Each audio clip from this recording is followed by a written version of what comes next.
দেখেন ওমর রাদিয়াল্লাহু তাআলা আনহু অজপাড়ার সন্তান যাচ্ছিলেন সেনাবাহিনী নিয়ে একটা জায়গায়, যুদ্ধের এক ময়দানে যাচ্ছিলেন। প্রতিমধ্যে দাঁড়িয়ে গেলেন একটা পাহাড়ের কোনায়। এত রৌদ্র, মারাত্মক রৌদ্র। সাহাবা একরাম জিজ্ঞাসা করলেন, বা যারা আছেন সেনাবাহিনী, এত রৌদ্রের মধ্যে আমিরুল মুমিনিন আপনি দাঁড়িয়েছেন, মানুষের কষ্ট হচ্ছে তো। তখন তিনি বলছেন, শোনো শোনো, এই জায়গায় বসে বকরি চড়াতাম, এই জায়গাটা দেখে ছোটবেলার কথা মনে হয়ে গেল। আমি যখন বকরি চড়াতাম, আমার পিতা বলতেন, খাত্তাব আমার পিতা বলতেন, তুমি এখানে বসে বসে কি করছো, তুমি বকরি রাখছো না কেন, অলস কোথাকার। আমাকে আমার আব্বা বকাঝকা করতেন, তো আমি বকরি রাখতাম। আজ সেই অজপাড়ার সন্তান ওমর রাদিয়াল্লাহু তাআলা আনহু কোরআনের নিসবতে, কোরআনের সেই নিসবত, কোরআনের মর্যাদায় ওনার মর্যাদা বেড়েছে, গোটা বিশ্বের জন্য মডেল হয়ে গিয়েছে।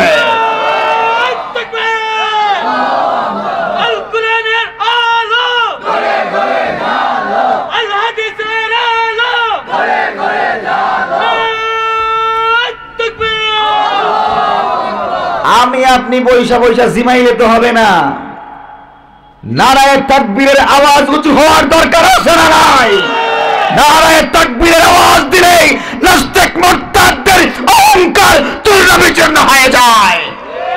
ঠিকের আওয়াজ নাই, এটাকে ঘুমাই কিছু না বল, একটু জোরে সুরে কই না কেন, ঠিক না বেঠে? আরে ভাই, নবী আমার পরীক্ষা খনন করছিলেন, পরীক্ষা খনন করার সময় পাথর পড়েছে, কোন সাহাবী ওটাকে ভাঙতে পারছেন না।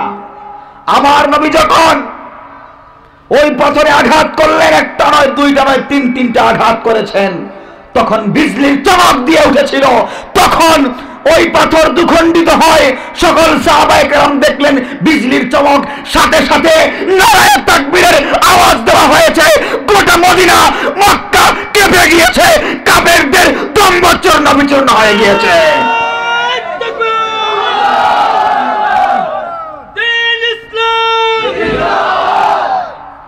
মুহতারাম হাজিরিন, তো বলছিলাম কোরআনের নিসবতে সবকিছুর দাম বাড়ে, কমে না, ঠিক না বে ঠিক? অজপাড়ার সন্তান ওমর কোথা থেকে কোথায় গিয়েছেন, কোন জায়গায় ছিলেন, আর কোরআনের নিসবতে, কোরআনের সম্পর্ক লেগেছে ওনার সাথে। আল্লাহ তাআলা কোথায় গোটা বিশ্বের জন্য মডেল বানিয়েছে, গোটা বিশ্বের শাসনকর্তাদের জন্য উনি হয়ে গিয়েছেন রোল মডেল। গোটা বিশ্বকে শাসন করেছেন, একটা পিপিলিকা নড়তে পারে নাই, ঠিক না বেঠি? যুবক সম্প্রদায় শোনো, একটা কথা বলছি, মনোযোগ দিয়ে শোনো। তুমি কোন নেতার অনুসরণ করছো আমার দিকে খেয়াল করা লাগবে, ডানে বামে তাকালে হবে না। তুমি কোন নেতার অনুসরণ করছো, তোমার নেতার সাথে নিসবত লেগে তোমার কি হয়েছে? বরঞ্চ তোমার নেতার সাথে নিসবত লেগে তোমার শরীর ক্ষত বিক্ষত হয়েছে, তোমার লাশ পড়েছে মাঠে ঘাটে খালে বিলে, রাস্তায় পড়েছে তোমার লাশ। শুধু তাই নয়, ফাসিক নেতার অনুকরণ করে তুমি কি পেয়েছো? আজ পর্যন্ত যত মিছিল মিটিং হয়েছে, যত প্রকার মানববন্ধন হয়েছে, যত প্রকার সমিছিল হয়েছে, আজান হয়েছে, কোন নেতা বলেছে আজান হয়েছে যুবক চলো আমার অনুসারীরা, আমার ভক্তরা চলো নামাজে যাই, মিছিল বন্ধ, মিটিং বন্ধ, সবকিছু বন্ধ, চলো নামাজে চলে যাই। হে যুবক সম্প্রদায়, আছো কোরআন শিখি, কোরআন বুঝি, নিজের জীবন সুন্দর করতে হলে কোরআন শিখার দরকার, কোরআন বোঝার দরকার, কোরআনের নীতি মানার দরকার, কোরআনের নীতির উপর আমল করা দরকার। কোন নেতা বলেছে দেখিয়ে দাও, যদি দেখাতে পারো মাহফিল ছেড়ে দিয়ে উঠে চলে যাবো এখান থেকে। কোন নেতার অনুসরণ তুমি করছো যুবক? যে নেতার অনুসরণ করছো সেই নেতা তোমাকে কোরআনের দিকে দাবিত করে নাই, ঠিক না রে ঠিক? আপনারা কথা না বললে তো আমার কথা বের হবে না, গলাকে সেই ফেলছি কথা বলতে বলতে। আপনারা কি কিছু বলবেন না? আপনাদের তো গলা শেষে নাই, কথা বলতে অনেক কষ্ট লাগে, ঠিক না বে ঠিক? তো বলতে চাই এই কথা, তুমি যুবক সম্প্রদায়, যুবক বয়সে খোদার ভালোবাসা, নবীর শাফাত পাওয়ার উত্তম লক্ষণ।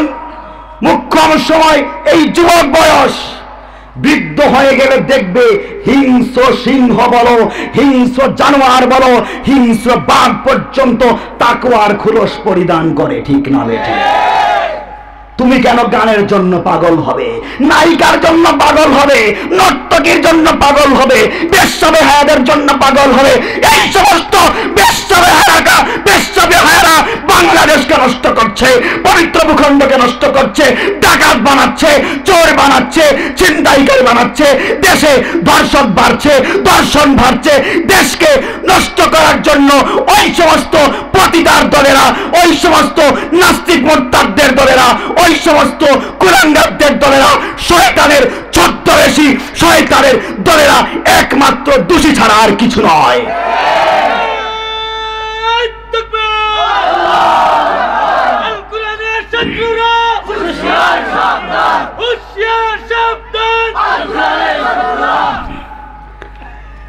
তোমরা নায়ক নায়িকার জন্য পাগল হচ্ছ, ওরা তোমাদের চরিত্রকে নষ্ট করছে। ঠিক না বেঠিক? তোমরা চাও আমাদের সম্পদ বাড়ুক, টাকা বাড়ুক, হায়াত বাড়ুক, পাবলিসিটি বাড়ুক, সম্মান ইজ্জত বাড়ুক। তো সম্মান যদি চাও, একবার তাকাও পূর্বসূরীদের জীবন ইতিহাস। তারা সম্মান পেয়েছেন কিভাবে, এটা দেখার দরকার আছে না নাই? তারা কিভাবে সম্মান পেলেন? বেলাল হাবশী রাদিয়াল্লাহু তাআলা আনহু অজপাড়ার সন্তান, বংশীয় সূত্রে ছিলেন গোলাম। সেই সময়ে তাকে কেউ চিনত না, বুঝতো না। সেই সময়ে তার কোনো পাবলিসিটি ছিল না। সেই সময়ে সম্রাট হেরাক্লিয়াস, আরো অনেক বাদশাহ, নেতা, চেয়ারম্যান, মেম্বারের দাম ছিল। বর্তমানে ওই একটা বাদশাহ বলো, সম্রাট বলো, চেয়ারম্যান বলো, মেম্বার, কারো নাম নাই, কারো নাম নাই। বেলালের নাম আরশে আজিমে লিপিবদ্ধ আছে। বিনা একটা মানুষ তাই দুনিয়াতে কিয়ামত পর্যন্ত বেলালের নাম আছে, বেলালের নাম থাকবে। তাহলে তুমি কেন মনে করো যে ওই নায়কদের সাথে চললে, ওই নায়কদের সাথে থাকলে, ওই নেতাদের সাথে চললে, নেতাদের সাথে থাকলে আমার পাবলিসিটি বাড়বে? কিভাবে তুমি তা মনে করছো? কিভাবে তুমি তা জেনে বুঝে চলাফেরা করছো? তুমি উদ্ভ্রান্ত, উদ্বেলিত খেয়াল খুশিতে তুমি ঘুমিয়ে আছো। সজাগ করার জন্য আমি এই মাঠে নেমেছি। ঠিক না বেঠিক? সজাগ করতে চাই তোমাদেরকে। আমিও যুবক। মুহতারাম হাজিরিন,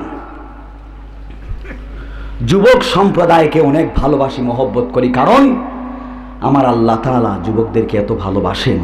এজন্য আবার বয়োজ্যেষ্ঠ বাবারা রাগ করেন না। আবার আপনাদের কথাও বলতেছি, আপনারা তো আমাদের মাথার তাজ। ঠিক না বেঠিক? আপনারা তো আমার মাথার তাজ, আমাদের মাথার তাজ। আপনারা আমাদের পরামর্শদাতা। আপনাদের সাদা দাড়ি, ওই সাদা দাড়িওয়ালা ব্যক্তিরা দোয়া করতে লেট হয়, দোয়া পৌঁছতে লেট হয় না। এখন খুশি হয়েছেন নি? খেউ খেউ হয়েছেন, খেউ খেউ নাই, মাতই না খেনেতে ইয়া ই ঠেলাইয়া মাতবার হয়ে যায় না। আচ্ছা, যাই হোক। তো বলতে চাই যেই কথা, যুবক সম্প্রদায়, যারা যুবক, তুমি কোরআন, হাদিস, সুন্নাহকে মেনে চলবে, তাকওয়া হাসিল করবে, তাকওয়া অর্জন করবে, তোমার জন্য নবীর সুসংবাদ শোনো। যেই সমস্ত যুবক সম্প্রদায়রা এভাবে কোরআন সুন্নাহর সেমিনার করে করে মানুষের অন্তরের মধ্যে কোরআনের নূর পৌঁছাবে, মানুষের অন্তরে কোরআনের আলো পৌঁছে দেবে, কোরআনের জ্ঞান পৌঁছে দেবে, মানুষদেরকে কোরআন সুন্নাহর আলোয় আলোকিত করার চেষ্টা করবে, নিজে আমল করবে, তাকওয়াওয়ালা হবে, সেই সমস্ত যুবকদেরকে আমার নবী বলছেন সেদিন কিয়ামতের ময়দানে একটা ভিআইপি প্যান্ডেল হবে, ভিআইপি প্যান্ডেল। আজ এখানে আমি বসা, আমি থাকবো না সেদিন। সেদিন এই প্যান্ডেলে বসা থাকবে নবী আর রাসূলরা, সুবহানাল্লাহ।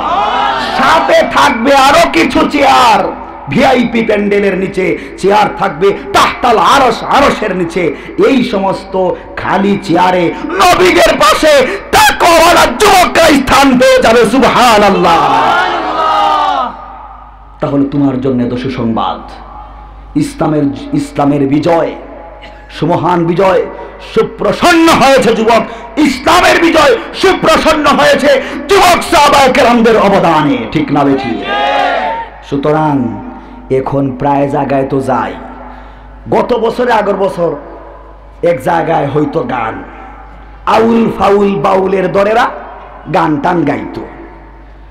সেদিন দেখলাম এক বাউল রে সোশ্যাল মিডিয়ায় পুলিশ আসছে, ওরা নাচানাচি কইরা হেইলা দুইলা, হায় রে হায়, কি তাইকে কি কয়, না তার বাবার নাম না তার দাদার নাম, 14 গোষ্ঠীর নাম এরকম বলে, আর মাঝে দিয়ে ফতুয়াও দেয়। ফতুয়ার তো আগাগড়ি কিছু বুঝে না, আর ফতুয়া দেয় উল্টা সমজিলায় রে রাম, আমরা বলি না। তো সে উলট পালট কথা বলে, কি শুনছে কি বুঝছে ফতুয়া দেয়, তার ফতুয়া বাইপাস থেকে ফতুয়া দেয় আর কি, হ্যাঁ, মন গড়া ফতুয়া থেকে ফতুয়া দেয়। তার তো ব্যবসা তো লস, তার ব্যবসায় নেমেছে ধস। এখন তার এই যে ধস ব্যবসা তুলবে কিভাবে, দেখছে একটাই সুযোগ, এখন ফতুয়া দেওয়া দরকার, নাউজুবিল্লাহ। এখন তার আউল ফাউল গানের যত বাউল আছে, এরা এখন বাউল গান দিয়ে ফতুয়া জায়েজ, নাউজুবিল্লাহ। কুল্লু গিনাইন হারামুন ওয়া তালাজ্জুহু কুফরুন, প্রত্যেক গান হচ্ছে হারাম। আর ওই গান থেকে স্বাদ নেওয়া, কানের মধ্যে যুবক লাগাইছো ইয়ারফোন, আর তো হেলে দুলে রে নাচে রে, এত মজার গান, এই গান থেকে স্বাদ নেওয়া হচ্ছে কুফরি।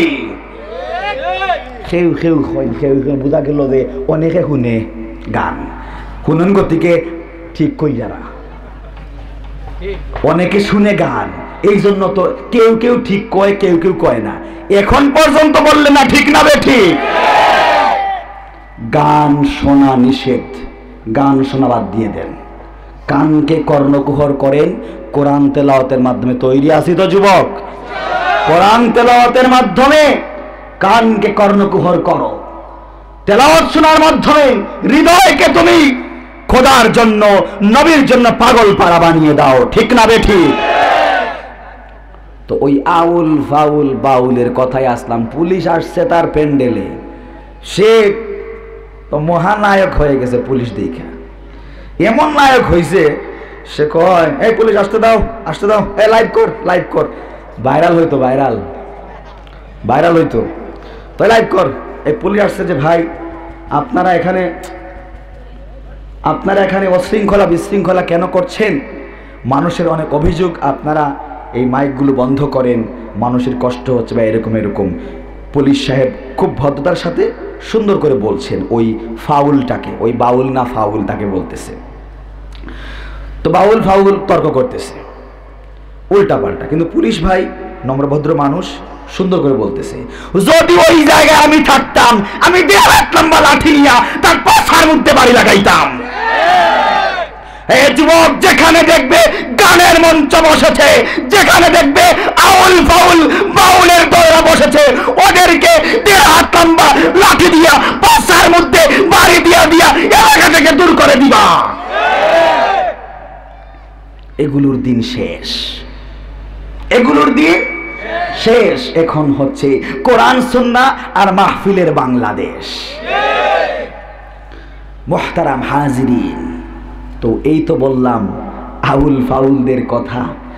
শুনুন, ওদের ফতোয়ায় ভরকে যাবেন না, ওরা মুর্শিদি টান দেয়, এই সেই কথা বলে, এগুলোকে আপনারা ভরকে যাবেন না।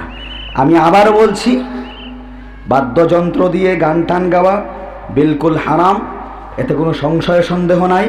আর যেই সমস্ত গান বাদ্য ছাড়া গাওয়া হয়, যেগুলোতে আল্লাহর প্রশংসা আছে, রাসূলের ইতাআত আছে, এগুলো জায়েজ।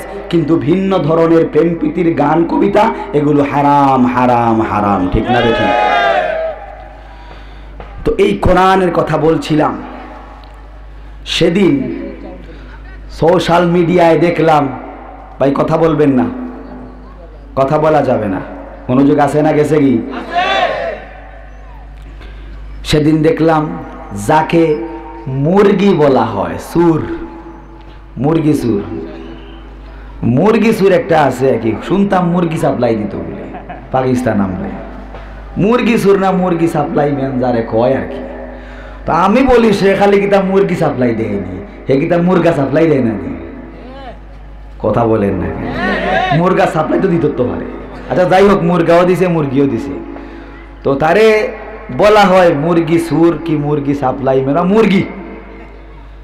এখন সে তো একটা মুরগা, পাশে বসছে আর একটা মুরগি।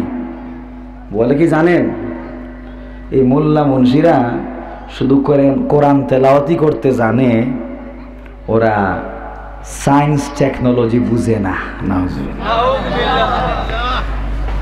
ওরা মায়ের কাছে নানা বাড়ির গপ্প দেয়, ঠিক না বেঠি? মায়ের কাছে আইসা নানা বাড়ির গপ্প মারে। এই সায়েন্স টেকনোলজি তোরা আমাদেরকে কি বুঝাইবে? তোর সায়েন্স টেকনোলজি এখন পর্যন্ত বাড়ির উঠানে ঢুকতে পারে নাই, কিন্তু আমার নবীর সুন্নাহ আকাশচুম্বী আরশচুম্বী সিদরাতুল মুনতাহা পর্যন্ত গিয়েছে, তোরা তো বাড়ির উঠান পর্যন্ত আসতে পারিস না। জাগতিক সায়েন্স টেকনোলজি সব কিছুর শিক্ষা মুসলিম মনীষীরা দিয়ে গেছেন। তারা মুসলিম মনীষীদের আবিষ্কৃত তথ্য, সেই সমস্ত থিওরি রচিত বিষয়গুলো চুরি করে তাদের নামে চালিয়ে দিয়েছে। আমাদের জিনিস, আমাদের তৈরি করা জিনিস তারা চুরি করে তাদের নামে চালিয়েছে। তার বাস্তব উদাহরণ সেদিন নাকি গুগল ট্রান্সলেট থেকে কপি পেস্ট করে উদ্দীপককে তাদের নামে চালিয়েছে। তারা হলো ডাকাত, চোর, বাটপার, শয়তানের দলেরা, আর কিছুই হতে পারে না। আমাদেরকে শিখাও তোমরা। ও যে কথায় বলে না, সুরের মার বড় গলা, বুঝেন দেখা যায়। সুরের মার বড় গলা, কারু সিলায় খাও গো সিন্নি, মুল্লা চিনো না। আর সিলেটি কথায় কয়, খারু সিলায় খাও গো বান্দি, ঠাকুর চিনো না। আমদারে শিখায়, আমদারে অ্যাস্ট্রোলজি, অ্যাস্ট্রোনমি শিখায় আমাদেরকে। আল্লাহ তাআলা বলছেন, আজান কত? আজান কততে হুজুর? 4:15।